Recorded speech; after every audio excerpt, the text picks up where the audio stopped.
Sasha. Hey, welcome to another episode of the Blackout Tips podcast, a very professional podcast that I'm the host of. I'm your host, Rod, joined as always by my co-host, Karen. and we are here on a Wednesday, ready to wrap up the week. It's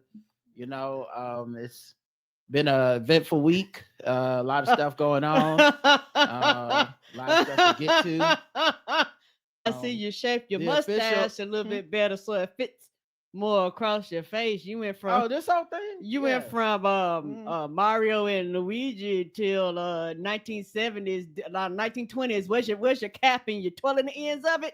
Well, people said I look kind of like Drake's daddy with the other mustache, so I said, let me calm down and try something else. Don't want to be looking like I put the spawn of Toronto on the map. Are you gonna twirl it because you the villain? The official weapon of the show is the taser. And unofficial sport. I'm sorry. Oh, wow. The folded chair. Wow, you two trying to get your jokes in. You're not paying attention to your job. That's fine. It was worth it. You gonna get these jokes, nigga. The unofficial sport. Bullet ball. And bullet ball extreme. And today is just a regular show. Lots of news to get to, but of course I have to start first by asking if you have any banter. Mm-hmm. All right, let me get some music.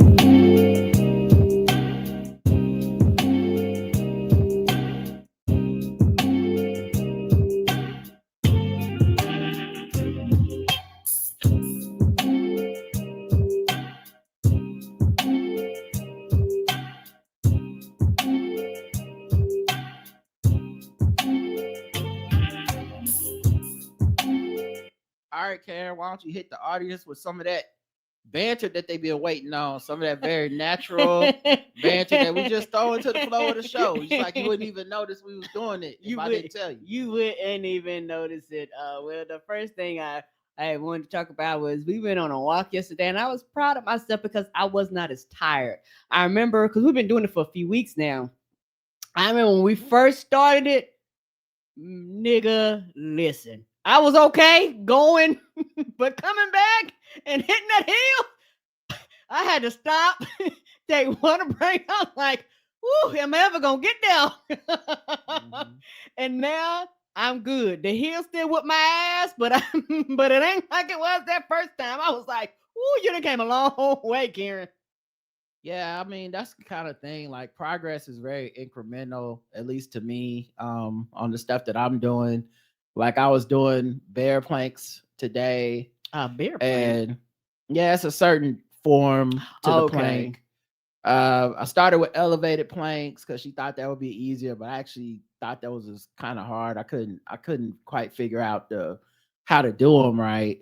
So then she showed me bear planks. All the plank adjustments are harder to me than just trying to do a plank. But either way, I was like, let me just go ahead and do what she told me to do. And I can't do them as long as she would like. Like, it's like a minute is how long she wants me to do it. But basically, I just do as much as I can till it adds up to that minute. And then I do all the reps and then I go home. It's the last thing I do because it's the hardest thing.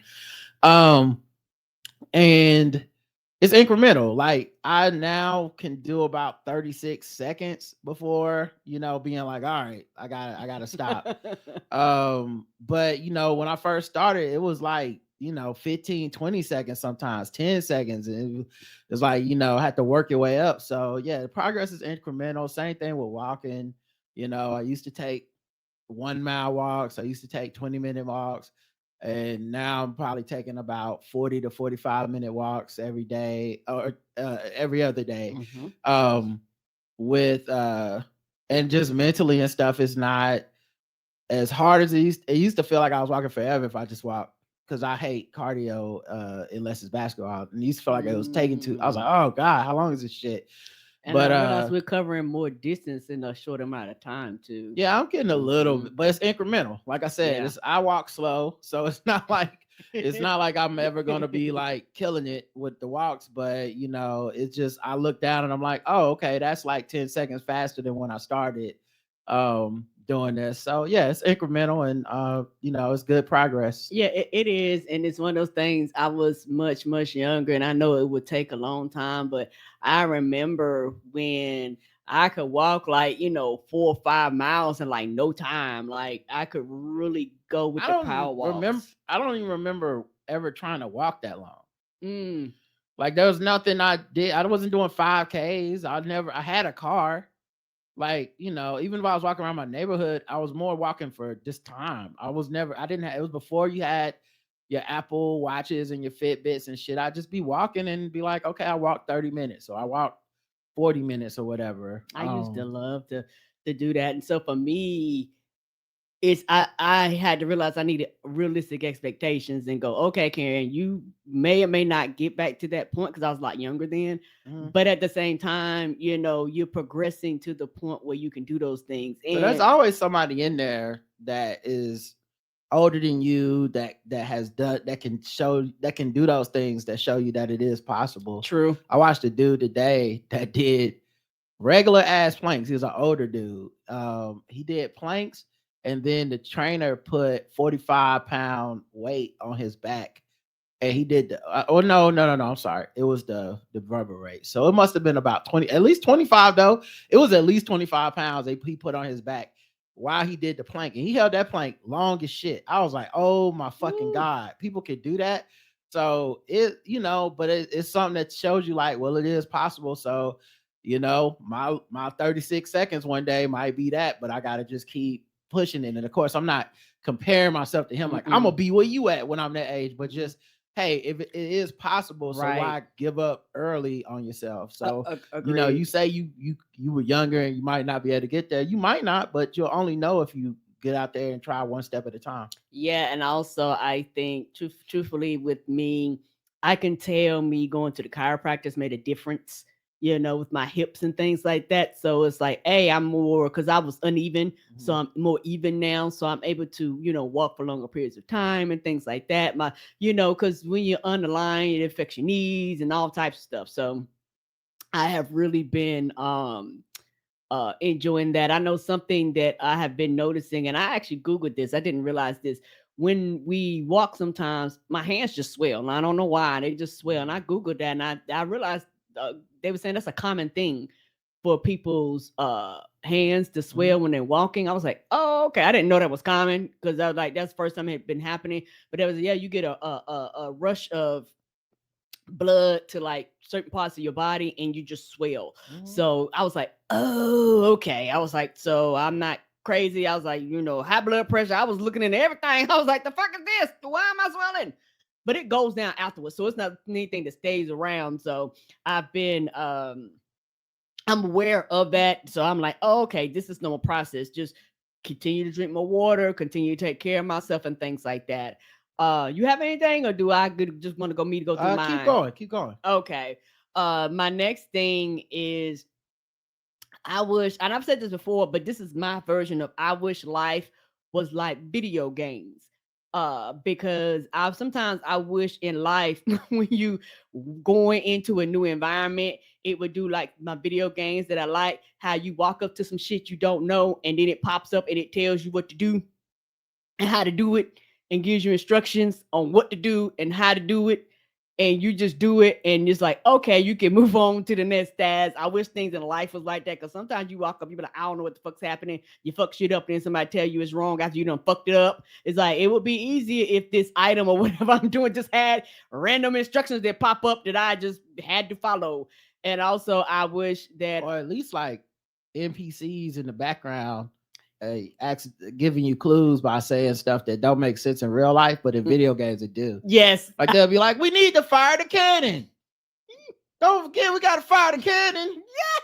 When are you gonna fire that cannon? You're like, oh shit, I guess I gotta press the button to fire the cannon. Right? You're like, oh, I think I might need to be firing the cannon. Yes, I wish it was random shit like that. You know how they joke about how whenever you commit a crime, some nigga pop up and like, that's 5 to 10. I wish, yeah, NPCs that would be like, I wouldn't do that if I was you.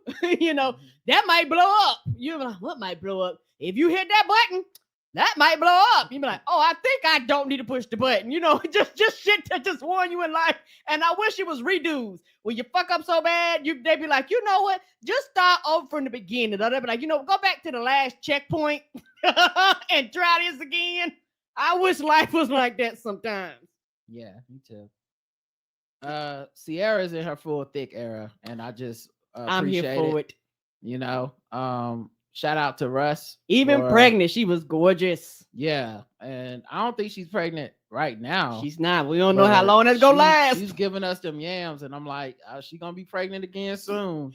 Because one thing I love about them is I love the way he looks at her. He looks at her at all times like it could be me and you as soon as we get to the house. Like he actually I be like, baby, is you safe? Like keep him out for you. Because he look at you like, yeah, I'm gonna leave it in tonight. You be like, well, damn, he's not saying that, but that's what his eyes say. Yeah, we keep talking about Rihanna, but we should be looking at Russ. The way Russ be on. I'm gonna see y'all in the morning. Good night. Time for y'all to go to bed. Finally, we can go to sleep. He love that woman. You can tell it. Yeah, he's all over it. I don't blame him. Me either. I appreciate it. People's bodies change as they get older, and bodies change, and people snap forward and backwards on the weight and all this shit. But it was just wow to see that she's out here just killing us right now. Who do you think is gonna play Sean King in the biopic whenever they do the Sean King movie? No, that's a good question. I haven't even thought about that. I asked Twitter. There are a lot of suggestions. I know the answer was all over the place. A lot of suggestions. Of course, J.L. Covan recommended himself. As I would expect. Justin Timberlake, Robert Downey Jr. I think that's a meta. Carrot Top. A lot of white people getting suggested. Rachel Dolezal. I guess Powder from the movie Powder. That was so white. Schofield, aka Captain Cold from Legends of Tomorrow, which is actually a pretty clutch call because he's actually a black person that he's biracial, but he looks to a lot of people looks white. I didn't know. So they was like he could play Sean King. Chet Hayes. Chet Hayes be good. We're gonna see Sean King speaking in patois. Yes, sir. The white teacher from Abbott Elementary. Jacob. The rapper Logic came up a lot of times.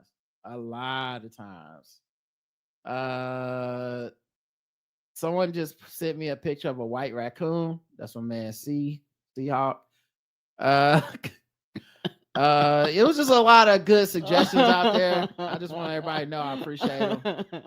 Because I was like, okay, now we got something here. So, but I do wonder who plays him in the biopic because he's recently been on my mind because he just recently reverted to Islam, and now he's got a whole new set of people to deal with. Hopefully the where is welcome out with, because it seems like every time he's playing something, it don't happen the way he says it's gonna happen. People keep asking about the money. The shit goes wrong. Then he disappear for a bit. He pop up. Hey, new thing, new personality, new thing I'm doing. Climbing a mountain. I'm doing such and such. So, with the Palestinian, Israel, shit that's happening, I think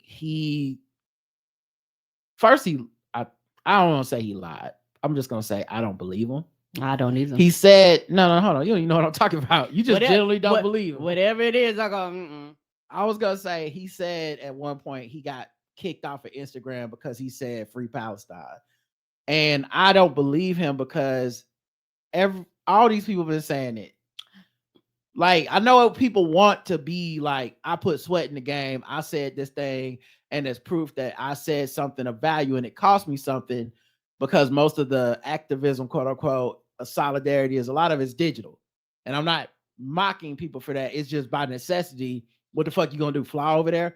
Most people the extent of what they can contribute to the environment is like a hashtag Free Palestine on their podcast or on their digital space or their social media, right? But the thing is, with that being so ubiquitous, with so many people saying it, I don't believe Sean King got banned off of anything for saying it. That's not like, why would they specifically only ban him? And of course, he's back on Instagram and fine. And now he's reverting to Muslim.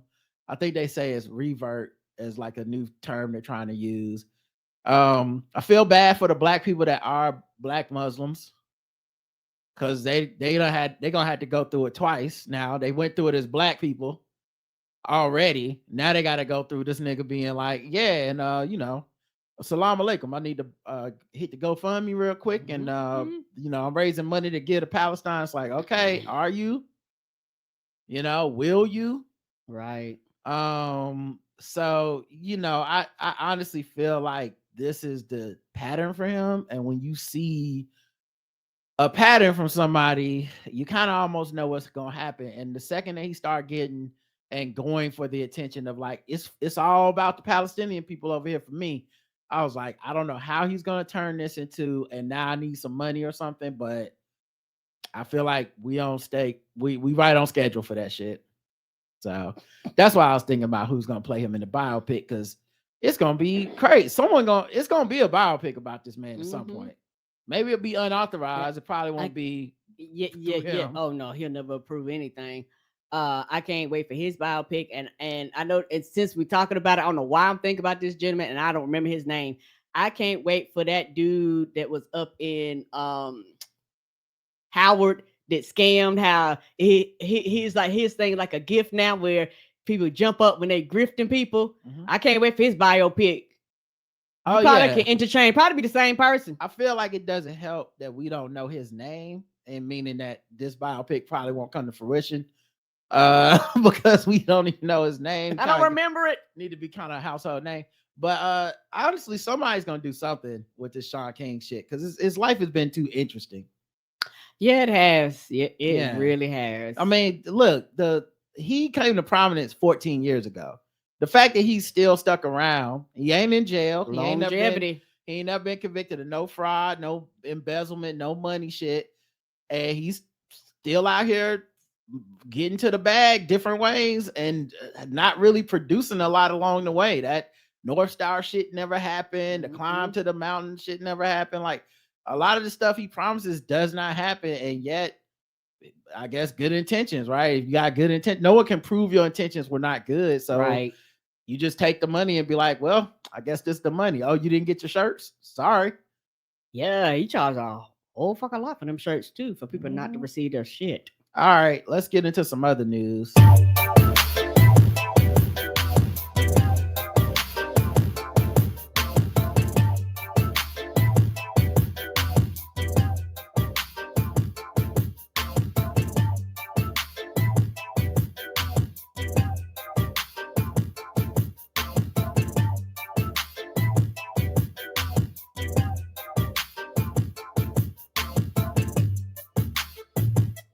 I know we're not from New York, but we are unofficially New Yorkers. Unofficially, yes.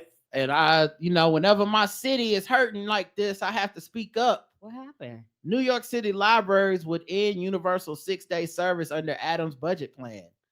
What? Yeah. The heads of New York's 3 public library systems warned Tuesday that they have to close the book on universal 6-day service at their branches and enact other devastating cuts to their social programs if Mayor Adams' latest budget is adopted. Why? Right. What the library do? As dirty as his money is, he got the nerve to be trying to put out a tight fiscal budget. Nigga got the nerve. And I can't never get the tour, but you can actually tour their libraries, and some of the libraries that you tour, you can actually get to go to parts that are not open to the public, and they have all types of shit that is like not open to the public. You can walk around and look. So I've been trying to go on that tour. That tour is fucking hard. It's free, but you have to get it like weeks in advance because it sells out like really, really quick. Like to grab the free tickets to go, and they have tours like throughout the day. in order to go like to the library. And so every time I go up there, I always try to get, you know what I mean, to get me a ticket, but it's been really hard. And so my thing is the libraries up there are, you know, not, I don't know about the smaller branches, but the larger branches, they're big, they're huge. They even have it where, you know, you can actually be like, you don't live here, you can still get a library book. You know what I'm saying? New York is like, we want everybody to read. So it's like, well, damn, dog, like the library serves a purpose. It's a safe space for children and things like that. You know, it's where people go for quiet time and peaceful time and things like that. Like it's where people get all types of resources, job interviews. Like people underestimate what the library do. I think because people don't quote unquote use the library, they just think it's pointless and what's the point of it and shut them bitches down. No, you would not think that if you use their services. You would think very, very different about the library and the resources of the library. Yeah, I think also, you know, that's a great point of them existing as like tourist destinations and historical spots. But they also just function as libraries, you know, and if, you know, living in a city that has libraries, like that 6th day typically being a weekend, Saturday. Hopefully, you know, some libraries stay open off 7 days, but if you're that Saturday is important because kids and parents, you know, you got school normally and work Monday through Friday. That's a big day. So yes, cutting that is such an interesting move in a time where people are banning books, in a time where we're worried about literacy rates because the pandemic and people having to do remote learning and kids not learning it at the same rate that they were learning when they were actually physically in school. Like these resources are things that the community puts tax money in Right. for. And you know, this other shit you be doing, showing up at the 40/40 club and whatnot. Don't nobody give a fuck about that. I don't Yeah. want my tax money to go towards that, nigga. Exactly. So yeah, it seems ridiculous. Popping bottles on my dime. Get out of here, sir. Now this could be a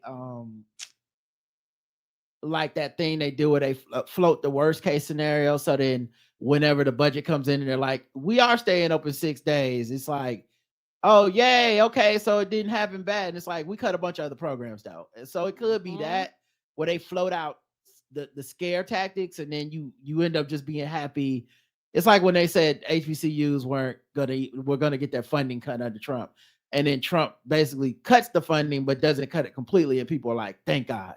You know, so I wonder about that, but yeah. And somebody in the chat was saying they were 7 days a week, but you know, doing one of the last cuts, they basically cut probably Sunday, you know, and so somebody was like, why don't we do Saturday? But for some people, Saturday just might be an annual outing for them, like, you know, and they do all types of programs probably on Saturdays that a lot of people aren't able to go through Monday through Friday. You got school, you got work, you got all this other shit. So they can throw things and have more of the general neighborhood can participate in it because it's when most people are off work.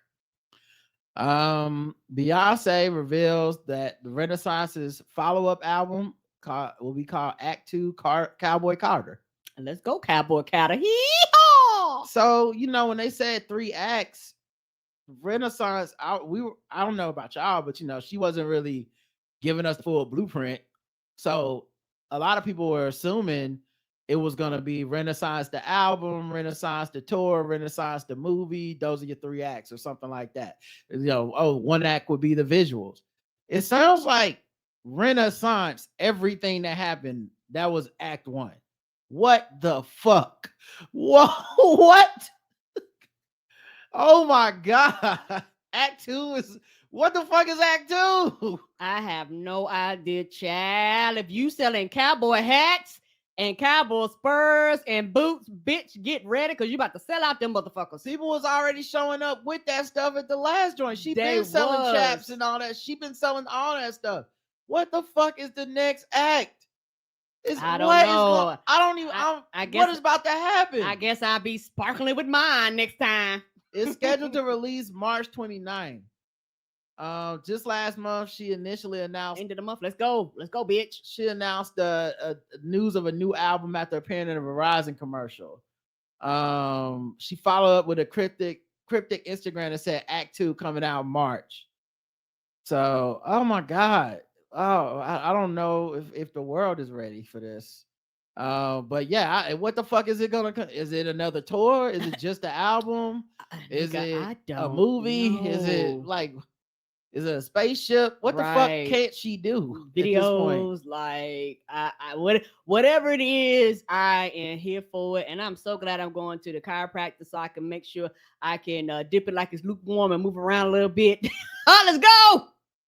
The internet is torn over Trey Songz' racy meet and greets. Trey Songz has been a topic of intense scrutiny in recent years. He battles multiple court cases stemming from sexual assault cases. Last month, another of those lawsuits against him was dismissed. This case in particular was related to a 2015 incident where a woman claimed to have been drugged and raped by the performer. Sadly, it mimics the many other claims that the singer has faced.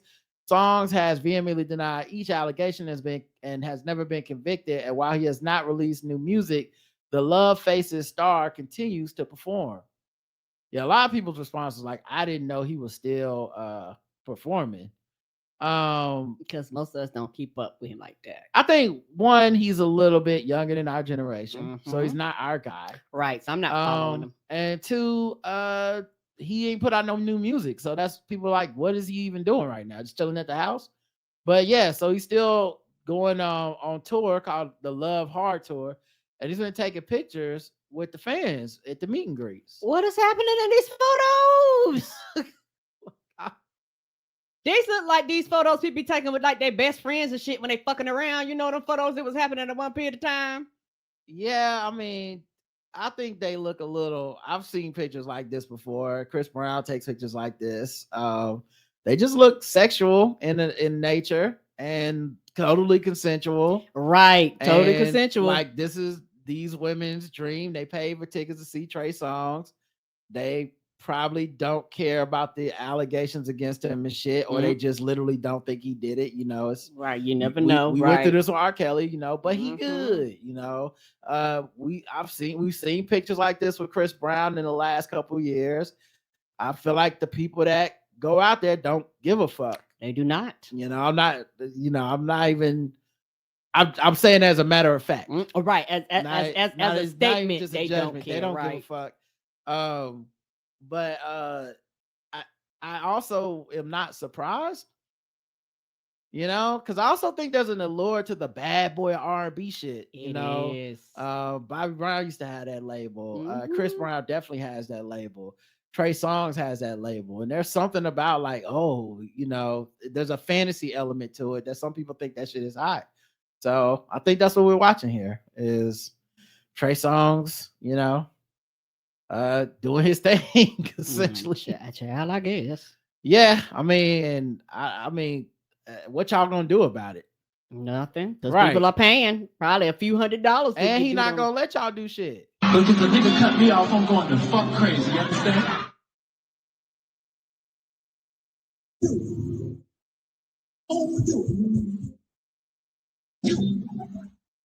Cut me off.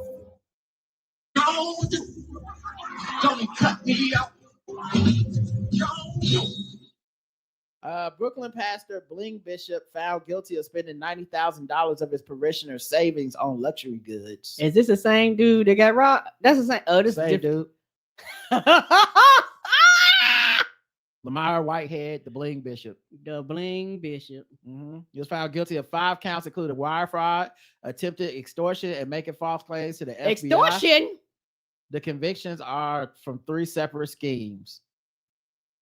So yeah, he defrauded one of his parishioners by convincing her to invest $90,000 of her retirement savings with him.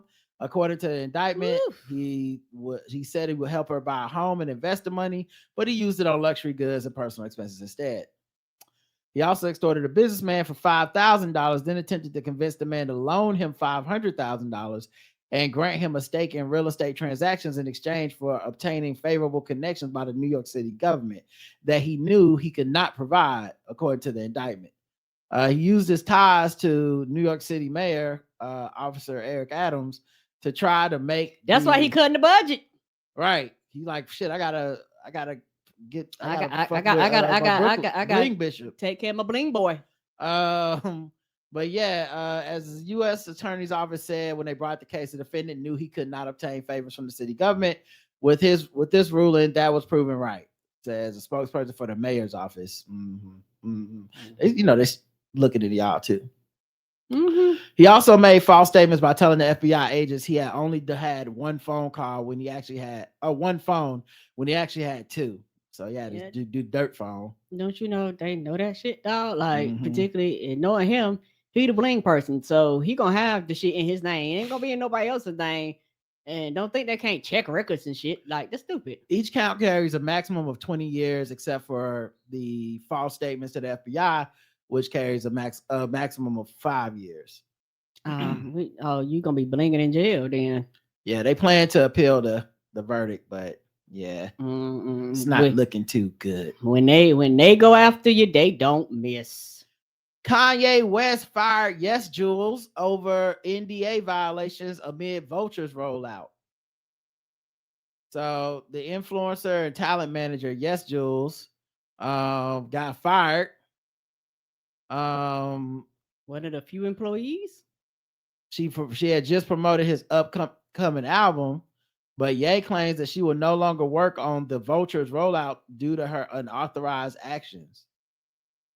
We have decided to no longer have Yes Jules involved in the rollout of Vultures. All the activity on her page and with our fans in the past few days has been unauthorized. Shortly after that, an email from Ye's chief of staff, Milo Yiannopoulos. Nigga, what? Now I remember that nigga name because it's so unique. I remember that.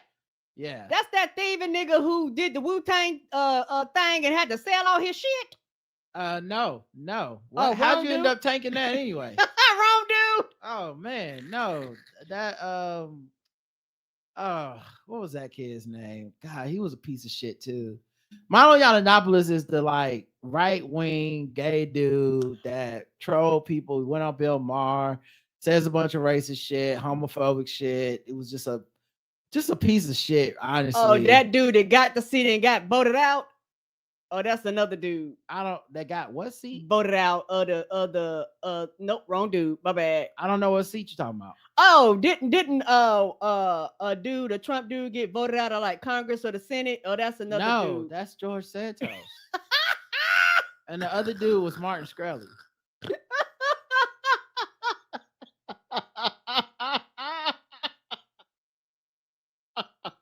Wrong white dude. Shit, they all look the same. I just hope I don't have to like get you checked or something. Like I'll be taking care of you in our old age. So as I was saying, Milo Yiannopoulos, the gay right-wing troll guy, is apparently the chief of staff for Yeezy. That don't sound good. Which is just everything about this dude is so unserious. I just don't know. Yeah, it's just crazy. But yeah, he says obviously you are fired. What the one sentence email states. Just crazy. Okay, that's that dude. That's that dude that married a black dude, right? Yeah. Okay. And yeah, what's also interesting is you have a whole computer in front of your face every time we do the show.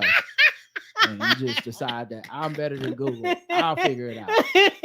Dear Mrs. Goddard, enclosed, please find a letter and a statement of account from your time with Yeezy. Fines incurred to date as a result of your NDA violations come to $7.7 million.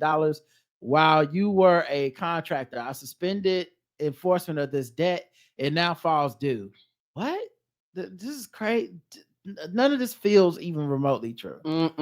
Hassan from the compliance team will reach out with the information about payment. Please note that any further violations will accrue more fines. Because you are being terminated for cause, but also because you forgot to sign your contract, your termination is effective immediately. If she forgot to sign the contract, how is it even enforceable? How are we obligated to do it? Okay, this don't make no sense.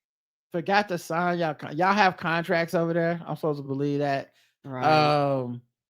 So yeah, they said obviously you are fired in a follow-up email. Obviously, you are attachment. fired. That's what happened when you show up at your regular job. They were like, obviously, you know you fired, right? Right. It's like when a restaurant go out of business and you show up And the door is and locked. it's locked. It's like, well, I think we know what happens here. You don't even need to print out that bullshit. Mm-mm. Let's see what else has happened. Karen, rats are high on marijuana.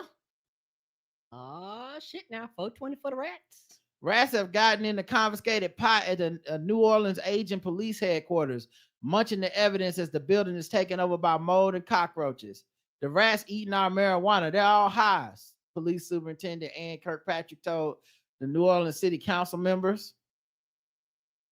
So the rats got the munchies. Yeah, that's why they had the 4 turtles eating pizzas. Kirkpatrick described vermin infestations and decay at the office that have housed New Orleans police since 1968, saying officers have even found rat droppings on their desk. The police department did not immediately respond to an email request Wednesday. Of why y'all office is fucked up, but my tax keep going up. Take care of your buildings. Yeah, what are they spending the money on? That's a good question. Probably just overtime. For more information on how they discovered marijuana and more shit to shoot the public. Fix your building. So they did not respond to an email request where people wanted to know more information about the marijuana rats. How can you even tell a rat is high on marijuana versus just a regular rat? It's probably not scared of you. Probably, you know what I'm saying? Because a lot of times, weed make people paranoid too. It could be either way. That's How do you know? true. Was they all have super black lips? They all had red eyes. Yeah, that was. They all wobbly. They kept watching Half Baked over and over. It's like, what the fuck is wrong with these rats? Their reflexes were slow. Yeah, they all dressed like the dude. And yeah, the chief said that her 910 hours come to work to find air conditioning and elevators broken. Told council members the conditions are demoralizing to the staff and to turn off the potential recruits coming for interviews. Yeah, how you gonna get people to beat up black folks and then they got to come back to a sweltering office? Do you understand how fucking hot it is in New Orleans when you're harassing black people for no reason? That humidity. No, you don't want to play with that. The city council is weighing a proposal to spend $7.6 million on a 10-year lease to temporarily relocate police headquarters to a pair of floors in a high-rise building downtown. That's the rub. That's what they really want. They just want all that downtown COVID property just sitting there with no purpose. Let's put the police over there. Now, do y'all have a jail in that building? Probably not. Do y'all have part? Like all the shit you supposed to have as police? No, but they'll make it do so they can live their high-rise dreams. Speaking of high-rise, what about the low, Karen? Okay. What about the low? The Dollar Tree. Okay, what about the Dollar Tree? They're gonna close nearly 1,000 stores, and they post a surprise fourth quarter loss on their shareholder statements.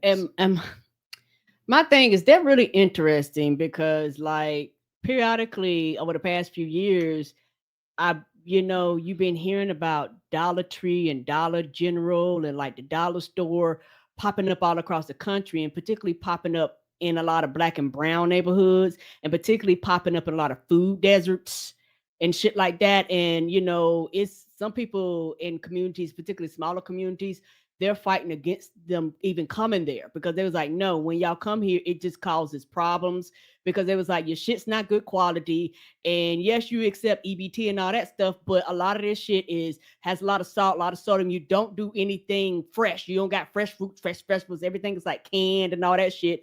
And they've done studies. They was like, by the time, you purchase things 3 and 4 times at the Dollar Tree, they was like, you might as well bought the shit at regular costing price a lot of times, for what it's worth and what you're getting. And over the years, depending on where you at, them bitches been not being the dollar. You the Dollar Tree, but everything 109, 259, you know what I'm saying? So for a lot of, depending on where you live in the country, it ain't been a dollar. So, it's one of those things where they're closing these stores. Yeah, because I could see them being in places where they kind of oversaturate the market because they would literally pop it up everywhere and probably in close proximity to each other and shit like this, just expecting people to stop by. I don't have anything, me personally, wrong with the stores, but I do understand a lot of people complaining about the stores going, hey, if y'all gonna be in these food deserts, you actually need to accommodate the people around you, because with some people there's nowhere else to go, and everything I'm buying is canned and full of salt and sodium and shit like this. And so I understand, and this is probably something that should have been happened, because they really blew up during COVID, so yes, this is like it's sad, but it's like a lot of shit. It's a course correction on a lot of shit. During COVID, everybody thought this growth was gonna, quote unquote, make it last forever. And then people's like, no, bitch, it ain't gonna last forever. So now people are course correcting and shutting shit down. They're firing people, they're letting people go, because upper management never thought that the boat would actually stop one day. Yeah, and I do wonder if it's one of those things where this was like a sip of water, a backyard pool in the desert that was the food deserts in a lot of communities, but now that sip of water is gone. What comes in? What comes in? What happens after this? Because I mean, I do wonder that, because while I understand why people shit on the dollar store, I understand Dollar Tree is, a sign of bad things, but a lot of that stuff is also out of their control. Agreed. Like, they're not suppressing the lives of the people in that. They're not being like, hey, don't put no public parks out here. Like, they're not doing that. But they are placing themselves in places where it's like the market advantage is you don't have anywhere else to go. Right. So if you want something edible, no matter the quality, normally bad, come on in here. And so they thrive, or they were thriving, or they're at least their business model was, because they did say they lost money.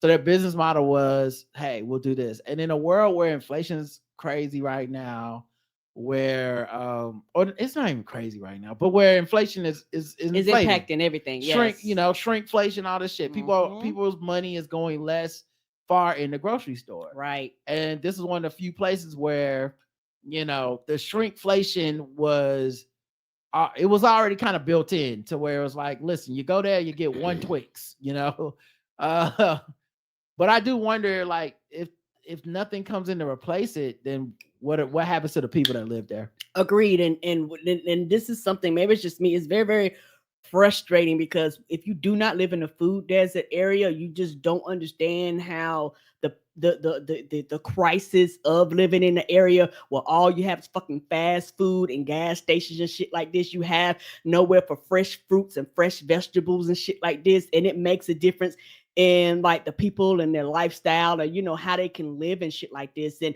also, I partially blame like the grocery stores. We have areas in Charlotte where you have fucking 5 grocery stores.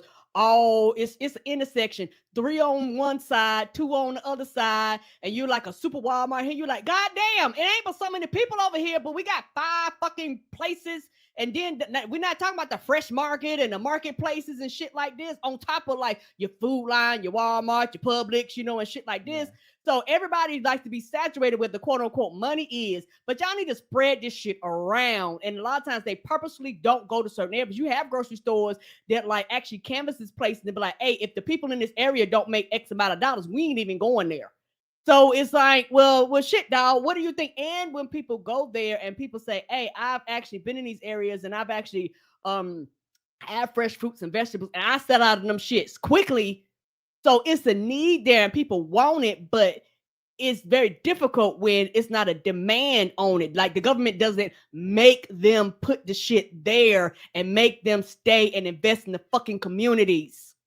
Yeah, I wonder if there could be like incentive programs and stuff. There may already be some that exist. I just don't know because I'm not in that industry. But yeah, it seems like something needs to be done, because I feel like this is not like some people will rejoice, but I always find that the social media disconnection between people who don't have and the reality that folks live in on the ground versus the theories and the talking points that exist on social media are so disconnected. Yes. So like it's a limousine problem to be like, oh yeah, the dollar store is bad, man. Fuck the dollar store. because if you live in a place where the dollar store is basically your fucking grocery store, them being shut down is actually a bad thing for you because there's not a plan. We're just gonna get on a tangent. I was listening to the Daily, and they were talking about I think it was Colorado and their decriminalization of drugs and how people were watching it to see what happened.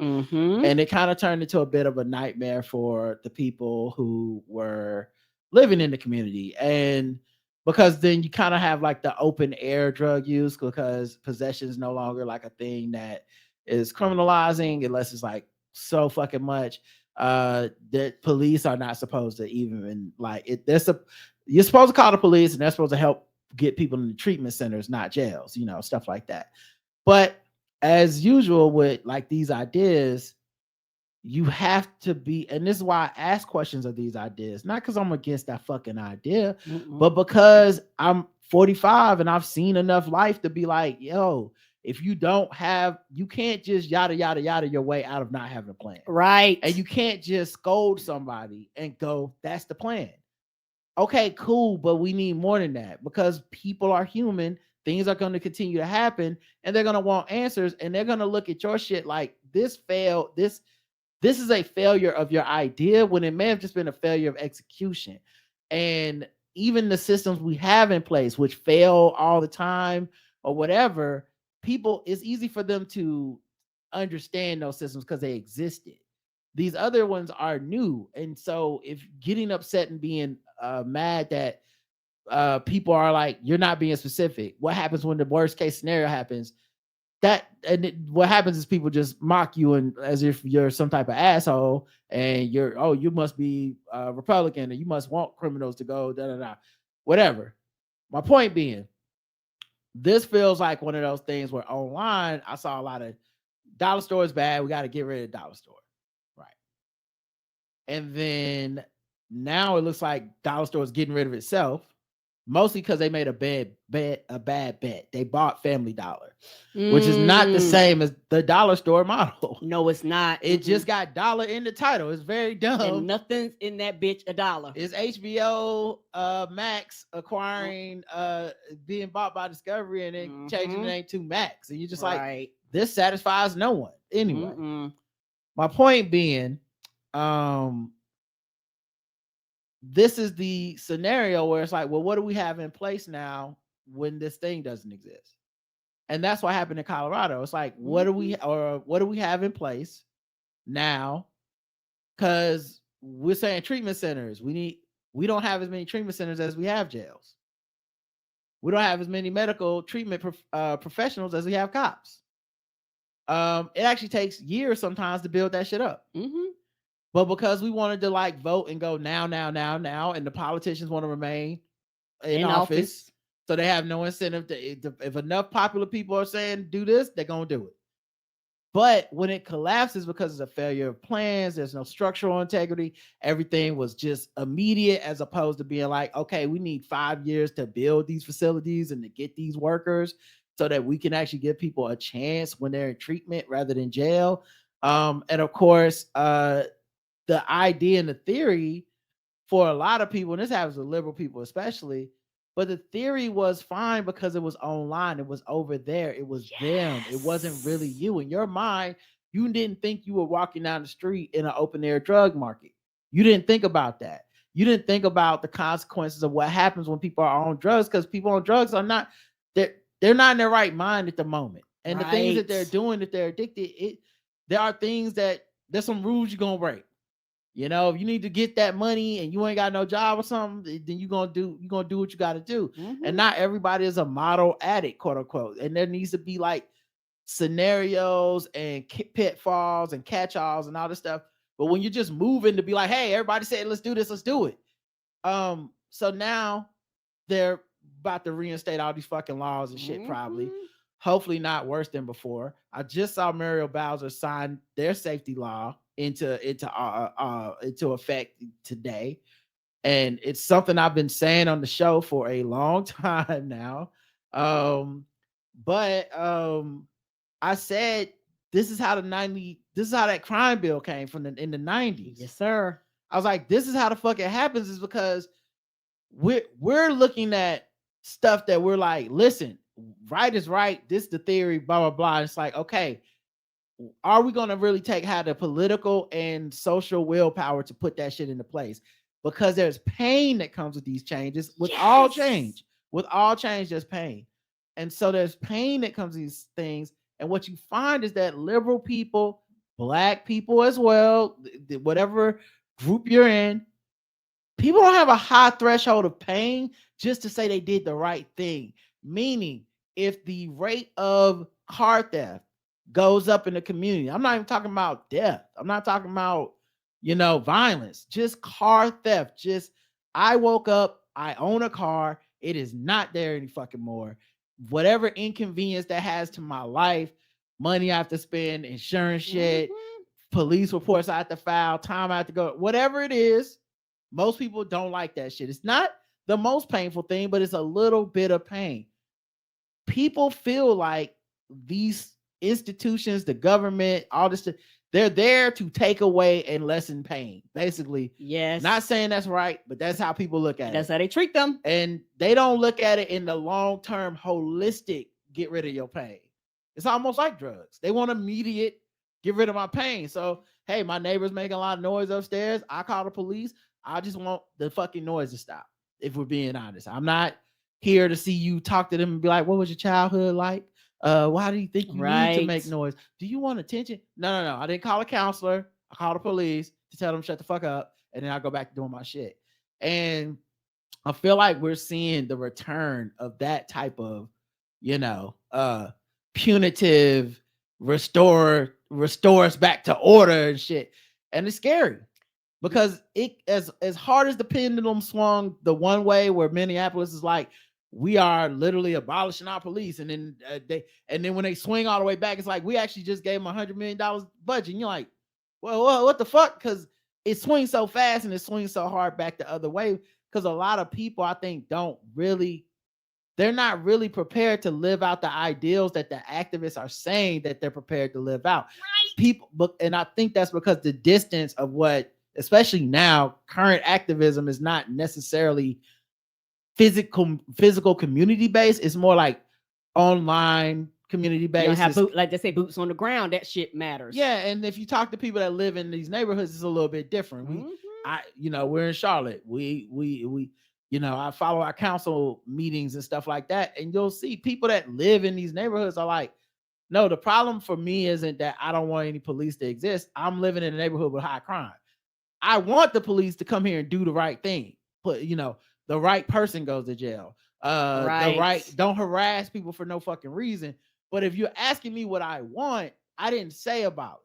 I want them to do what they're supposed to do. The way that we know they can do those jobs, because when they go to affluent neighborhoods or white neighborhoods or whatever, they manage to treat everybody in there with respect. They don't be cruising around looking to fuck people up. But when they come to the black neighborhood, here they go with the bullshit. And so it's a different ask than the one that is the popular talking point in social media, which immediately connects to people of higher education, to journalists, to people that are in the media. So it becomes the talking point for MSNBC. Then it becomes a talking point for Joe Biden and the Democrats and all this shit. And at the end of the day, the people that we're claiming we're trying to solve their problem are at this bottom going, that's not what we asked for. We hear your idea. We're not, and it's not that they don't ever want to get there. They're like, if you do that today, it will fuck me up worse. If all of a sudden there's no police, it's actually going to be worse in my neighborhood than if they're fucked up police like they are now. Right. But online we can exist in these binaries, right? If you say something like, hey, we want police reform, we tried that, it don't work, shut the fuck up. And you're like, something has to bridge us from what the fuck the cops are now to what the fuck to abolish to where there's no cops. No country in the world has no cops, but we're gonna figure it out somehow here, because that's the only extreme that you will accept, because it's the quickest, easiest hashtag you can put on social media. Well, there's that long period of time in between that builds to things that people just skip past. I feel like that's what happened with Colorado, and I wonder if this is what's happening with the Dollar Tree. You're exacerbating the worst elements of living in these areas that have food deserts, because now you don't even have a fucking Dollar Tree.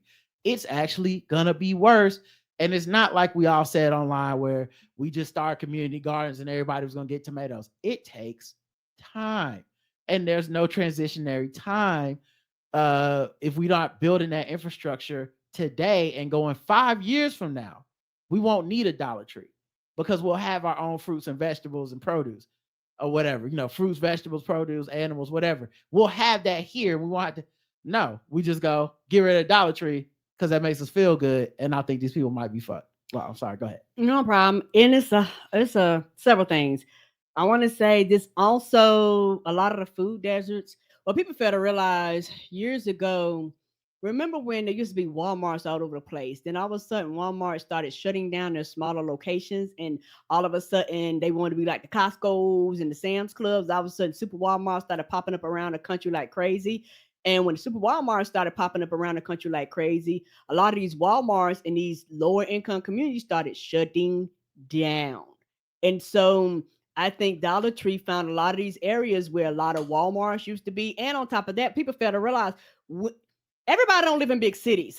So when you live out in these fucking rural ass places and your local Walmart shuts down, all of a sudden it is a 20, 30, 45 minutes to an hour drive to the next goddamn town for a grocery store. People underestimate this. Everything is not designed like New York City. It's not. Everybody do not live in these very congested places where tons of people are. And so a lot of times when you talk to these people, go, oh, you live somewhere where you don't have to worry about this problem. So you're just talking in theory. So a lot of these things don't directly impact you. So it's real cute for you to say these things and dismiss it when these things don't directly impact you. When you don't have to look these people in their eyes and look these people in their faces and see the devastation that really happens to them and actually be on the ground in these communities. Also, a lot of people say that they understand white supremacy, but they don't. And the reason why I say a lot of people don't on the liberal side, because they do these ideas. And if you don't do it right, white supremacy will always come in and swoop and course correct the shit that you don't even think about. You go, okay, let's do this. And you go, yay. But you don't really think about, if you don't plan this all the way out, something's going to take that hole. Something's going to fill in that hole. And a lot of times it's going to be white supremacy. It's going to be unintended consequences that fuck up black and brown and other people. And a lot of times, if you look down to the root of it, it stems from white supremacy because they don't care. They don't care about these people on drugs. They only care about the white people on drugs. They don't care about nobody else on drugs. Okay. So when you start doing this, they don't care. So they don't care about the swing to the other side where they busting people's head and they arresting people and they throwing them in jail because, that philosophy and that mindset goes, you did a crime, it's your fault. You on drugs, it's your fault. Like everything becomes your fault. Also, I think the another part of the issue is that because people don't stick around to see how the sausage is made, it's like, we voted. We decriminalized drugs. Time to go home. And it's like, no, if you look at that full plan, it was about investing money in these other resources. And none of it happened. And no one was ever holding their feet to the fire, or not enough. Not enough people stuck around and held their feet to the fire and said, invest this fucking money. Right. So you only did one part of it. So then, because, like I said, the way crime works is, whatever the statistics are, because people always, I forget, it's like the last 50 years, everybody always feels crime goes up. And they, especially feel if the party they don't like gets in power. But everyone's always crime is happening, right? Regardless of the actual statistics that show crime has been declining, we're safer than ever. Right. But here's the thing. If you live in a place that is unsafe, like you live like DC, violent crime went down, but carjackings are skyrocketed, right? Right. You're never gonna convince the motherfucker that had their car stolen that trust what we're doing is working. Unless the only way you're gonna do that is you gotta be on the ground in the community with those systems in place. This whole like We don't need to get the cops involved in like petty crimes. Then there needs to be someone involved because when something happens to people, they're gonna need counseling, peer mediation, whatever, community restorative. It's a lot of infrastructure that has to take place. And I wonder cynically if a lot of this stuff is passed and it's just the politicians and the people at the time are like, we know this won't work, but we'll pass it so these motherfuckers can, get off our backs. And we just gotta wait a year. Don't invest the money in anything. Don't do shit. Wait a year. They'll be clamoring about nothing's being done. They'll be upset that, homeless people are passing out and fentanyl is killing motherfuckers on the ground and shit. And then they'll be like, yeah, put these people back in jail so I don't have to see it. And I do wonder, that's like conspiratorial and I have no proof. It's just a thought. I can't prove it to anybody. But I do wonder if that's what we're seeing is, because it'd be like a year later and it's like, yeah, okay. Like, so everybody ready to put the prisons back in? Everybody's like, fuck, I mean, I didn't know everybody was just going to be dying of ODs on the ground. And in Colorado, a lot of the addicts and stuff, there are white people. And so when you were like, the only drug addicts they care about is white people, I'm like, to a point, because I bet they see enough of them. They just quote unquote homeless to them. It's just, oh, you just a person that's passed out on the fucking sidewalk on my way to work. I want someone to come sweep you up. That's basically how they look at it. So I don't know. It just makes me think about all that shit, connected to this dollar store thing. Cause like I said, I don't know what happens when the dollar store is all you got and now you ain't got it. Right. And it's also like I said, it's a lot of factors to it because it's one of those things to where a lot of places in the country treat homeless people like out of sight, out of mind. So you have places that they beat them and run them out, and people go, well, it's not a problem. And you have other places where, people are everywhere and they're like, that's their problem. But we all stay in the same community, like a block can make a difference. And it needs to be addressed everywhere. But it's wild how my taxes keep going up, and shit like this. Well, then why don't you invest like you say you do versus wasting people's fucking time and investing in the infrastructures that you need and paying the people who can do these jobs fair wages where they'll stay and they'll stick around and shit like this and not be mistreated and shit like that, and get the facilities that you need, get these things in place, like you said, create a system. And that's the longevity, and that's the part that nobody wants to do because it requires patience. And you have to be in the community constantly. Mm-hmm. It can't be we voted for this, that's all I care about it. I'm going back to Twitter to argue with people. Right. I remember this thing that I mean, I find it to be ridiculous, but it's this thing that was happening on Twitter for a while. And it was a very Twitter conversation. It was a very social media conversation because it was like, black kids are wearing the shiesties.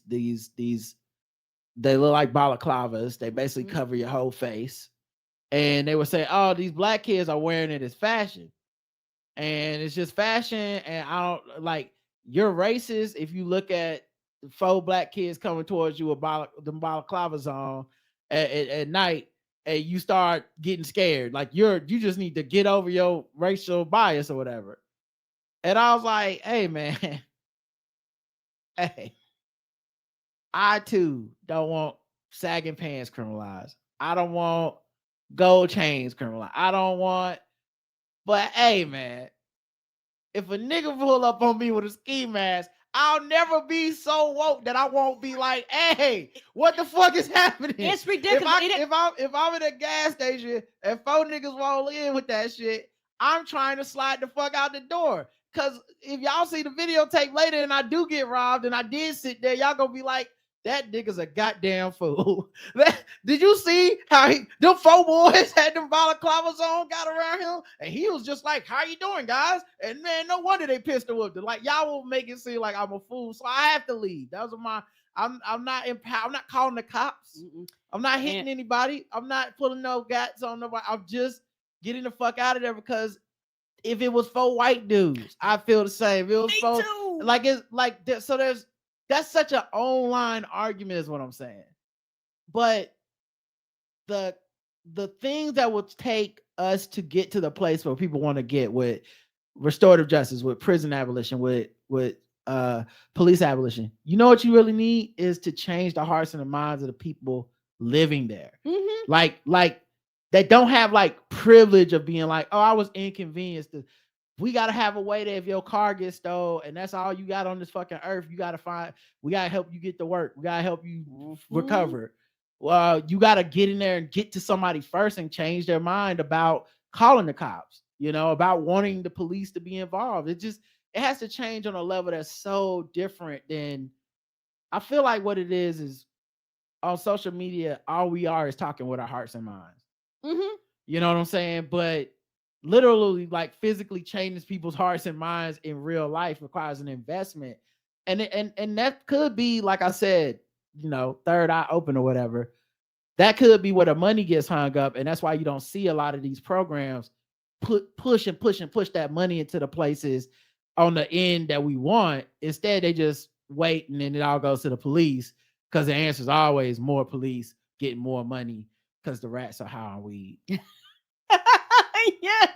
And it's one of them things where I understand. I will never be that woke. I'm just to that conclusion. Maybe I'm old, fuck it. But it's certain things that I'm like, no, I just never be that woke. Like, no, like y'all talking some bullshit. And unless you have plans and policies and procedures and lay the shit out for the average person like me, I'm like, the fuck we talking about? Because like I said, it took Roger a long time. And me and Roger used to listen to podcasts about restorative justice and all that shit. And every time he played, I would be in the corner just going the fuck out. Cause like, the fuck is this? Answer the motherfucking questions. People ask you about rape and all this shit, and you want to give me the yada yada. You can't yada yada past that shit because that shit is real and people gonna want answers, bitch. All right. Let's go to the next news. Don Lemon says Elon Musk canceled his X show, hours after interview tape for debut episode. Where did he think that was gonna go? Right.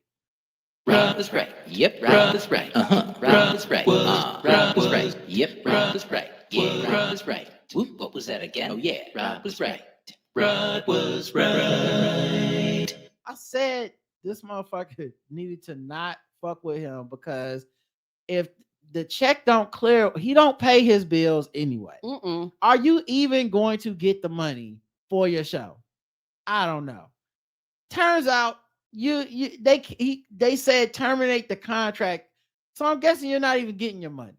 Right. Now I guess Don Lemon must be just like missing being on TV and having a platform. No, you can build your but own. the way you really folded your integrity. You have folded your integrity, dapping up with Tucker Carlson to tell us freedom of speech was going to happen on Twitter, a place that we motherfucking know. This dude is the opposite of freedom of speech. He's always attacking and deleting and changing shit on that platform when he sees fit. And that means banning accounts of journalists and shit. Mm-hmm. That means if he says something that is racist, something that is not factual, he literally can get the community note that they add to keep things factual. He can take that off. And I saw that happen this weekend. So like, it's crazy thinking. I can't believe Don thought this was even a good fucking idea. But yeah, they apparently in the interview he asked Elon Musk some questions about like ketamine drug use, and who knows if that's what stopped it or what. Then Elon Musk posted something saying about how this was basically like if Don Lemon still worked at CNN, I want the real Don, not the fake Don, blah, blah, blah, some bullshit. And just censorship, the ultimate censorship. Pulled your TV show, your X show, I guess, pulled your Twitter show, pulled the money and all this shit, and now you're fucked. Just ridiculous. Mm-hmm. And you'd have been better off going ground roots and just restarting your brand. Yeah, it just it took you longer, but at least you it had had been the yours. CNN money. Yes. Just go make a YouTube channel like Stephen A. Smith. Hire you 2-3 people, get you a little set, sit in the corner and do your thing. Like, get your friends to stop by. What the fuck? Right. You signed up with this asshole? I am shocked. Shocked. Well, not that shocked. All right, but yeah, that's just ridiculous. Anything else I want to talk about in this thing? No. Nope. Let's go to another segment. Let's see. What segment do we want to do? It's probably been a while since we did Black capitalism. So let me pull up my Black capitalism music and we'll get to that. Felt 5. Let's do the long version. Yeah. Shout out to Will Smith. I hear y'all talking. The only thing I'm listening to is that paper. Every day we get into that paper. Woo!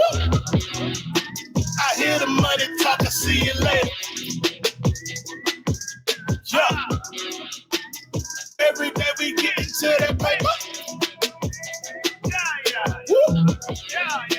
I hear the money talk, I see you later.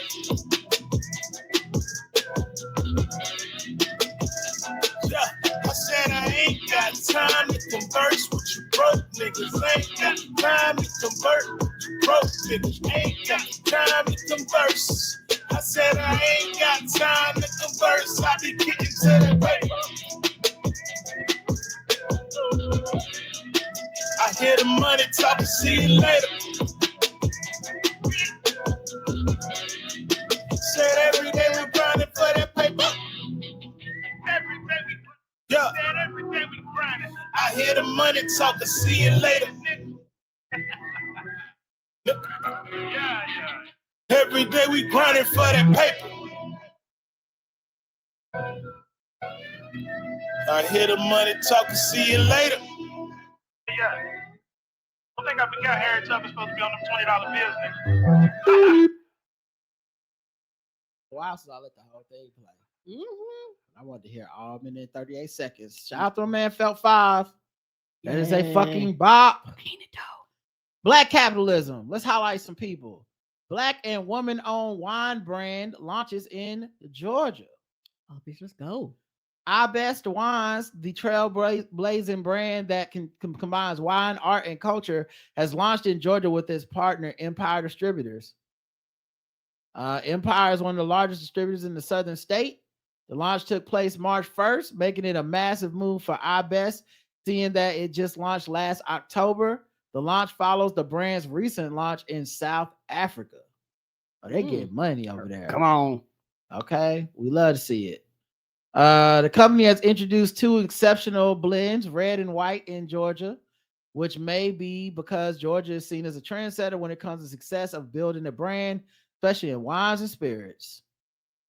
So yeah, I Best Wines founder Ingrid Best and her all-women team toured Atlanta for a series of public wine tastings.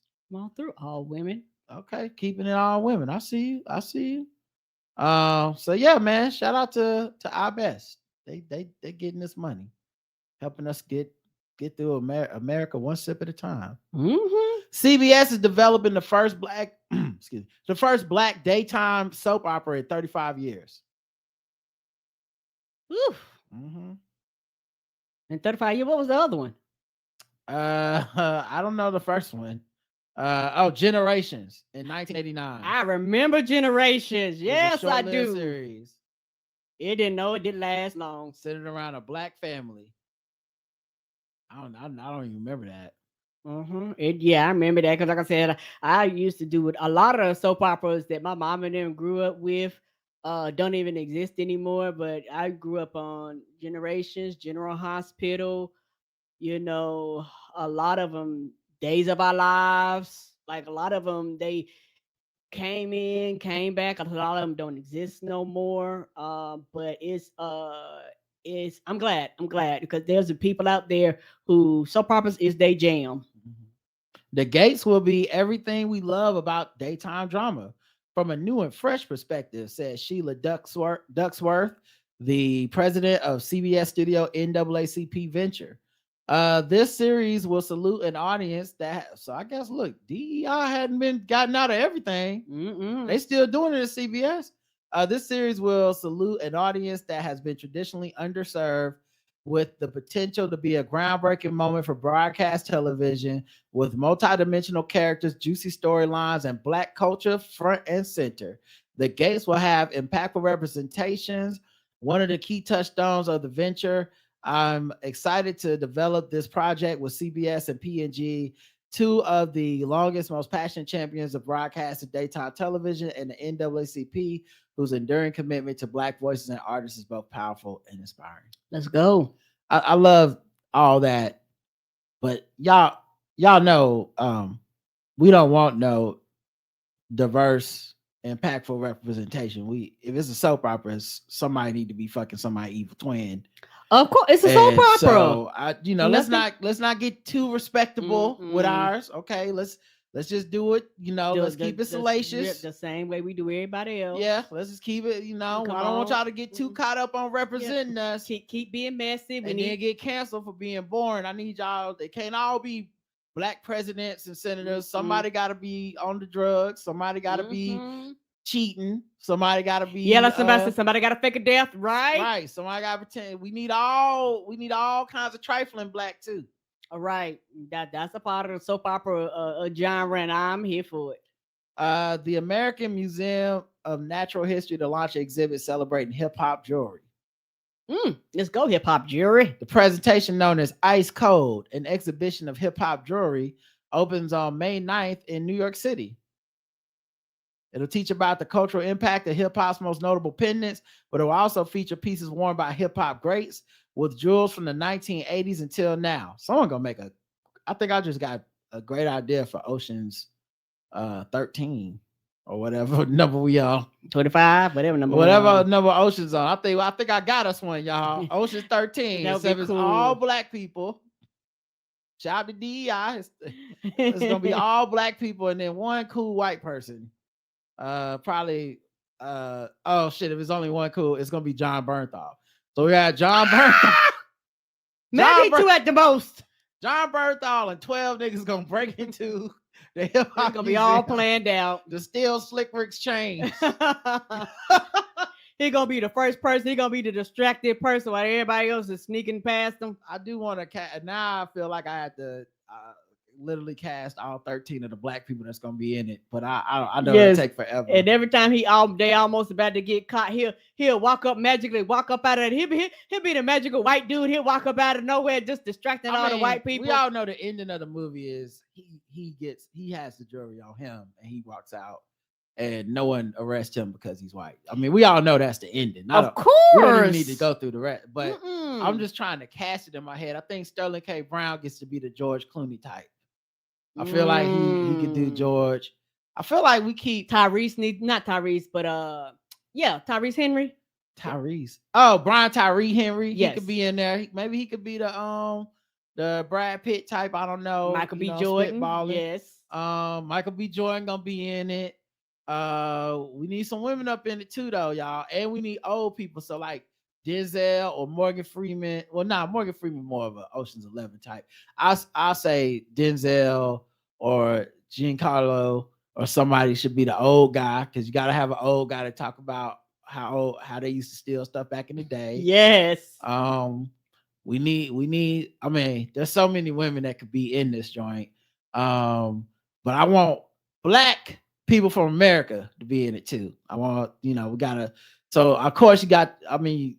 Well, actually, no. I would like to look at Lupita Nyong'o. I would like her in it. In one of these cocktail dresses. All right, hold on. Back to plan one. Hold on. Back to plan one. So she gonna definitely be in it for sure. Maybe she could be the George Clooney type. I don't know. We have to figure it out. Well, we'll get to the bottom of this, okay? But once you get the plans laid out, yeah, Tika something gonna be in there somewhere, okay? But yeah, I think that would be like a cool exhibit to see the hip hop charms, Rockefeller charm, Nicki Minaj's Barbie pendant. Yeah.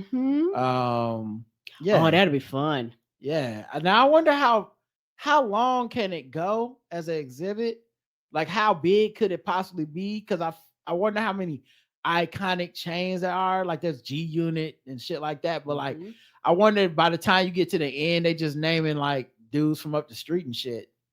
You know, not for iconic, because I feel like one, y'all ain't gonna know nobody chain under 35 years old in rap. Number one. So already jewelry wise, you're out of the game. Also, will they have non-blingy jewelry? Yeah. Okay, you have X-Clans medallions and shit in there. Like that makes sense. Yeah, non-blingy jewelry. Yeah, right, because they wore all types of jewelry and all the jewelry didn't bling. Kendrick Lamar's onks. You know, can he have those onks? Can he have those? Did he wear? Did he put on? Yeah. I want to see Queen Latifah's crown. I would like that too. Yes. Like a whole women of hip hop thing segment. Let's go. Actually, I'm talking myself into this. What is that? New York? I know we might have to make a trip just to go see it. This is gonna tour it all. I bet it's gonna travel. Yeah. Last one for Black capitalism. Tyler Perry offers actress Coco Brown $400,000 after she loses her home in a fire. God, he be helping. He do. Tyler Perry, in his latest act of kindness, he extended a generous offer of $400,000 to fellow actress Coco Brown after she and her son lost their home to a fire. Oh, I hate they lost their home. Monique somewhere like, that's my money. Brown spoke exclusively to TMZ and thanked all for the outpouring of support she has received. The actress, who is known for roles for Better or Worse and other projects, also received love from celebrities like Tiffany Haddish, Marlon Wayans, Sherry Shepherd, and the Breakfast Club podcast team, as well as donations from her friends, family, and fans. Hollywood Unlocked reported. Coco's Fayetteville, Georgia home went up in flames. It's reported the fire was caused by a lit candle falling into some clothes in the house.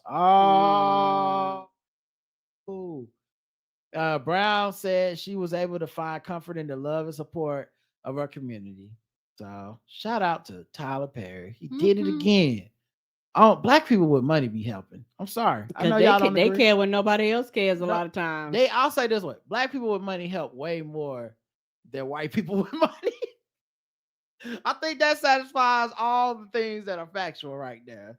Okay, they really will be like, damn, so-and-so house got burnt down. Here, let me take a little pinch of this billion and hook them up. And help them, right?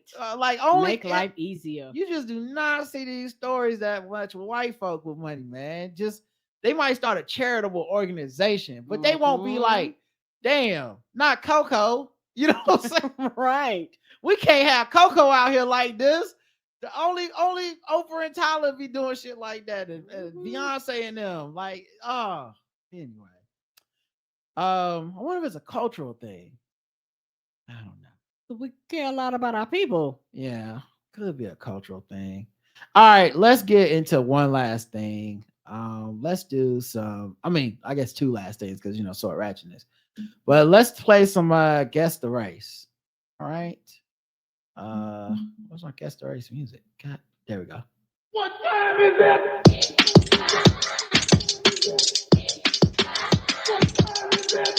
It's time to guess the race. It's time to guess the race. It's time to guess the race. It's time to guess the race. All right, guess the race time. You know what we do. Sheriff, Uber Eats driver slain, dismembered for making delivery. What? A Florida man is charged with murder and other offenses in the slaying and dismemberment of an Uber Eats driver who had brought food to the assailant's house. So what was? Damn, I bought you food. Now I got to die and be dismembered. Dismembered, not just mismembered. Dismembered. Oscar Solis Jr., 30, is charged with killing the driver during a delivery Wednesday at home in Holiday, Florida. The remains were found at the house in trash bags and the It cooler. wasn't a holiday for that driver. It was the last day. The remains were found at the house in trash bags in a cooler, which also contained a receipt with Solace's name on it. Oh, well, just don't make it hard for them. They found the body. They found everything, right? So fuck it. This was a horrific crime of passion. They said this was demonic. What he did was demonic. Solace faces charges of murder while engaging in a robbery, failure to register as a convicted felon, and for a parole violation. Jail records show Solace was released from an Indiana prison in January after serving 4 years for an assault and burglary conviction. He moved to Florida about 3 months ago. I guess you're supposed to let them know you moved. They're like, you ain't even let us know you moved. Right. Jail records did not list if you can even leave the state, right? Jail records did not list an attorney who could speak on Solace's behalf. A jail mugshot shows Solace's face is covered with tattoos. Let's see, 6'4", 315 pounds. Oh my God, this is a stack of man. Oh, I feel horrible for that driver. He had no chance. Evidence collected in the case includes blood found in various places around the house and a key fob belonging to the victim that was found in Solace's dresser on top of his wallet. The affidavit also says the victim's he was making it easy, wasn't he? Right. The victim's car was found abandoned a short distance away, and inside was a trash bag containing blood-soaked rags and towels, a DoorDash bag like one the victim carried, and an employment time card with Solace's name on it. God damn. Jesus. Anyone can solve this crime. Right? Even the kids was like, I think I know who did it, mama. Inspector Gadget could fix this shit in about 5 minutes. And he was terrible. Scooby doing the game when he take this case. It's like, we don't even want that case. That's too simple. Penny wouldn't even have been able to help Inspector Gadget with this. Encyclopedia Brown would have been like, you know what? I'll pass. Investigators also obtained surveillance video from the house showing the victim making the food delivery, and later 2 men carrying heavy trash bags outside. The other man who worked as a driver for Solace has not been charged. Snitch. The victim had been reported missing by his wife after he never came home from his deliveries. All right, Karen, guess the race of Mr. Oscar Solis Jr. Oscar Solis Jr. Mm-hmm.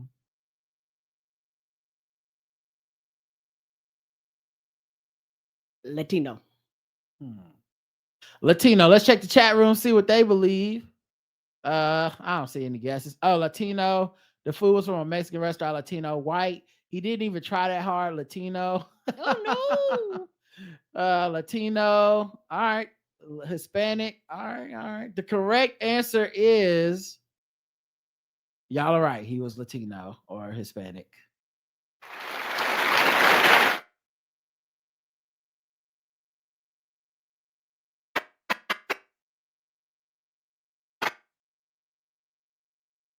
Ooh.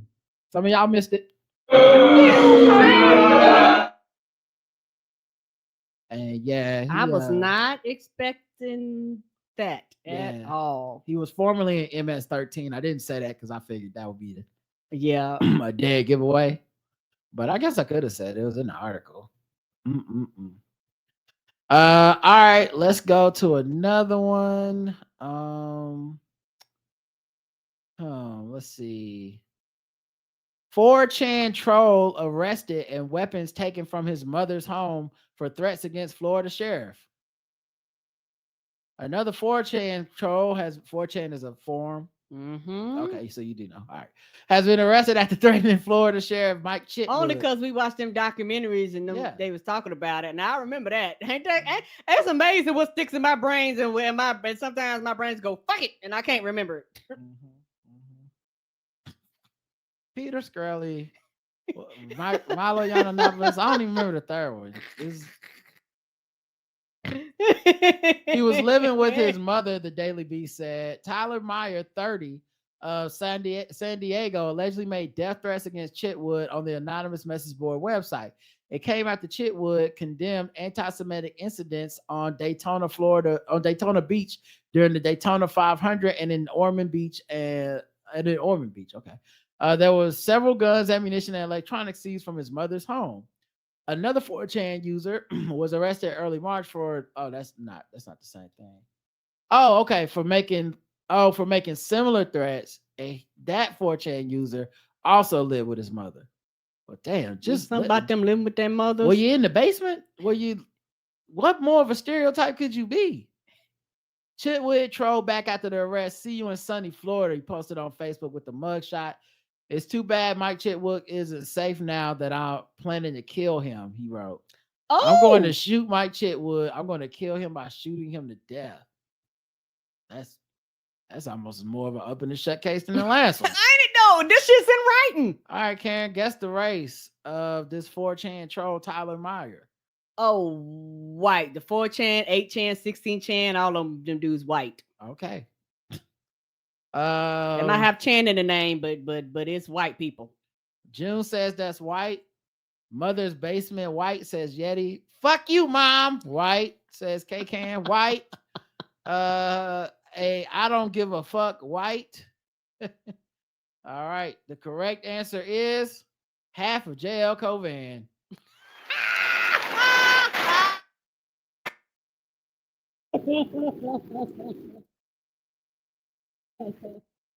Wasn't Haitian. Nobody missed it. He was white. Let me show y'all his picture. Boom. That's him. He looks like he live in his mama's basement. This is, he was like, uncanny. No, Mom, we don't need snacks. We're just playing D&D, Mom. This is like a type of white guy right here. Mm-hmm. And we all know who he is. We all know. This dude on the couch white. Just, oh my God. Look what you made me do, Mom. I made me break my controller to my PS5. You know he wears those clothes every day. Every goddamn day. Oh my God. You know that stank. But he had guns. So honestly, you probably saved some people's lives. I know you only trying to protect that one sheriff's life. I'm not gonna get it twisted, but y'all did it. All right, Taryn, you're 2 for 2. Yay! That bitch was white! I ain't racist. How can I be racist about anybody or anything in my life? How can I? Call them niggas. Just call them niggas. It's time to get Gold the race. teeth, gold chain wearing, fried chicken and biscuit eating, monkey ate baboon, big thigh, fast running, high jumping, spear chucking, 360-degree basketball. Man 52 arrested for spring break mistake. You 52 spring breaking? After using a butter knife to create extensive paint damage to a 2023 Nissan, a Missouri man vacationing in Florida copped to the criminal mischief, describing the felonious conduct as a spring break mistake. Nigga, you 53 talking about a spring break mistake? I guess he was like, butter knife can do damage too? 52. The defendant, however, is a 52-year-old real estate executive, not a collegian, sharing at St. Petersburg. Oh, he's sharing the St. Petersburg hotel with 8 friends. But what if he's like Rodney Dangerfield, where it's like, yeah, he's 52, but he's kind of like, he's a college kid at heart. Come on, everybody, we're going skinny dipping or whatever the fuck he said. No, sir. According to the cops, the vehicle owners, a married couple, spotted a man standing near their car, making motions near the driver's side. When the duo confronted the man, he laughed and ran down the street. He was on some good stuff. Oh, that stuff was excellent. Upon examining the car, the couple discovered the entire side of their vehicle had been scratched up and had extensive paint damage. Lying next to the car on the floor was a silver butter knife that was used to damage the vehicle. The car, which was parked outside the Toasted Monkey restaurant. Not the Toasted Monkey. Yeah, you got to go down to the Toasted Monkey. Is that and get toasted? It sounds like a strip club, don't it? Yeah. Oh, there's a lot going on. Come on down to the Toasted Monkey to get you some monkey. What are we talking about, people? I don't know if it's racist or sexist. I don't know either. I have no idea what's happening down at the Toasted Monkey. Yeah, is it a black thing? Is it a lady thing? Mm-hmm. You know, that's what Leslie Jones said in that one clip. I think I got that clip. Yeah. I don't know. So I don't know if it was a race thing or a lady thing, but I'm mad as hell. Yeah. Because I'm like, Toasted Monkey, that could be a lot of things. Yes, that could. A review of security footage yielded a clear image of the suspect, and cops determined the vandal had put his phone number down on the Toasted Monkey wait list. So they can call you back and tell you when you can come in. Right. I hope they called him like they're like, hey, were you at the Toasted Monkey last night? Because we got your phone number and you're toast.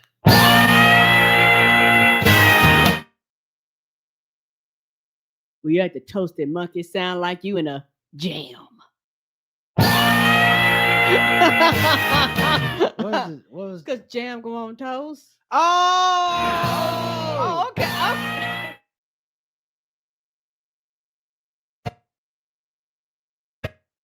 Oh, that's your best one ever. Okay, yay, Yeah, good. That's your best one. Okay, because I was like, well, maybe I'm going crazy. No, you got me. You got me. I was like, what? Damn, I didn't see it coming. Yay, I'm glad I got you. He was arrested on felony criminal mischief charge. He was released from the county jail Friday morning after his wife posted 2,000. Oh man, your wife gotta come down to the jail for this bullshit. Oh, cause you want to get frog at the Toasted Monkey. Oh man, I know she fucking cussed his ass out all the way back to the crib. Right. Oh, embarrassing me, embarrassing the kids. What is this? Right. Edwards is a Springfield, Missouri resident. He's a licensed real estate salesperson whose LinkedIn page lists him as a development director for Bryan Properties. All right, Karen, guess the race. Oh, white. Yeah, and you know, if you do this, what happens when we let you on company function shit? Are we gonna have to worry about you fucking shit up on the Toasted Monkey on our time? Right. He's just a young man who made a mistake and needs a second chance. White. Oh no. Hangover white. White and stupid. 52, butter knife, a spring break. He is a white, says Jim. So everyone went white on this one and everyone got it right.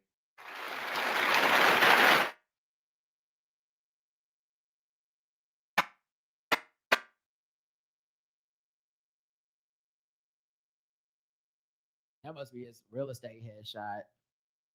Man, he's got a lot of forehead. Child, you got a receding hairline, sir. Talk lot. about spring break. You don't get out of here. I know your back hurt.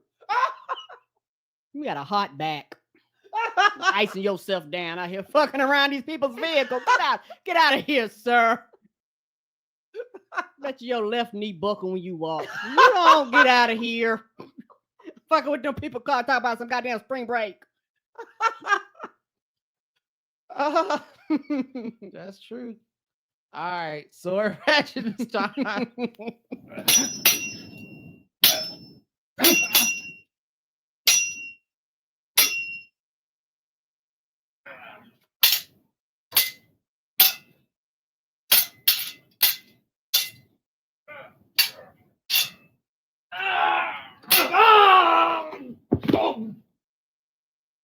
Club advisor slashes student with sword in demonstration. Oh, a high school club advisor accidentally sliced a student in the leg with a real Japanese sword during a martial arts demonstration as part of a club activity. What? That ends the club activity. What? Nara Prefecture. So now I got cut in front of my mom and them? Or, I mean, in school in front of other students. Yes. Nara Prefecture Ikoma High School here said it apologized to the injured student and his parents. According to officials, the 70-year-old Kendo club advisor holds a Dan rank in the martial art of Aikido. On the morning of March 5th, he demonstrated the use of a real Japanese sword in front of students from Kendo and karate clubs at a martial arts dojo. That's like when that gun instructor shot himself. You're just like, oh man, that's not good for you. Unfortunate. That these kids aren't gonna listen to this anymore. You traumatized a lot of those kids. After that, the club advisor had a student stand in front of the other students holding replica swords and was demonstrating the movements when he cut the student's thigh. I would immediately act like I did it on purpose. I'm like, aha! That's called the reverse slice. Ooh. And that'll teach the rest of y'all to be careful. around swords. All these shits is sharp, but sir, yours is sharper. The Now fuck is this? Call the hospital like I intended. As part of the plan, I'm gonna call 911 and put a tourniquet on your leg. This is part of the process. But yeah, it wasn't a life-threatening injury. The club advisor has not informed the school in advance. He had not informed the school about using a real sword. That's the problem too. Oh, he think he hot shit. I'm gonna pull the sword out on. We going real old school today. We doing real swords. I'm gonna remix this shit. Yeah, because they might have policies. They go, okay, if you do the real sword, you might have to have extra people there. Like, you don't know what the rules are for using real swords. When interviewed by the Prefectural Board of Education, he said, I use the sword that I normally use. He intends to resign to take responsibility. You don't say. Now, how very Japanese of you. Because I feel like in America, they would be like, what? Class is Monday at 5. Right, y'all better show up. What's the problem? You paid for it. I'm getting paid. It was just one leg. The education one board. little small cut. Now whining and crying. Generations ain't what they used to be. Okay. I call him Bigfoot. He got a big foot. I chop his leg and told him, get up on your good foot. Oh no. I use the sword I normally use, blah, blah. The education board will hold a news conference on March 7th to provide a detailed explanation as to why a sword was brought into the school. Oh, I know they finna be real formal in that shit. Mm-hmm. Japan don't play. According to the education ministry, there are no rules that prohibit bringing swords. What the fuck? Japan. I know y'all know better. I know y'all know right. It's better. part of y'all culture. There's no rule prohibit bringing swords and similar items into schools, but it's required to handle anything that poses a risk or accidents of danger with care and attention to safety. Number one, that's just how much better Japanese people are than us. That y'all have had this fucking rule this whole time. And we don't just be on here every day like somebody got stabbed in Japan at a school. Mm-mm. That's how much better citizens of the world they are than us. Right. But also, y'all should put that in writing. No swords in school. Mm-hmm. Y'all been new. Y'all went through the sword like real shit. Like motherfuckers only had swords. Right. That's all we had is fists and swords. Like y'all used to have like, the fucking like emperors, not emperors, but like people contend to be emperor of Japan by being like, get the swords out. We fighting. We swording up today. But damn, that's crazy that they don't have that. You just think they that had- would just be a rule. They had sword offs, 5 paces Yeah. and swing, nigga. All right, but I guess maybe they look at it different. Like sometimes you gotta fight the fair one, put that sword out. What if you got fencing class or some shit? I don't know.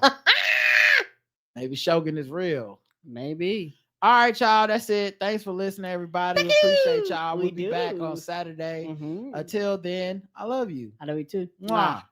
Bye, everybody. See ya.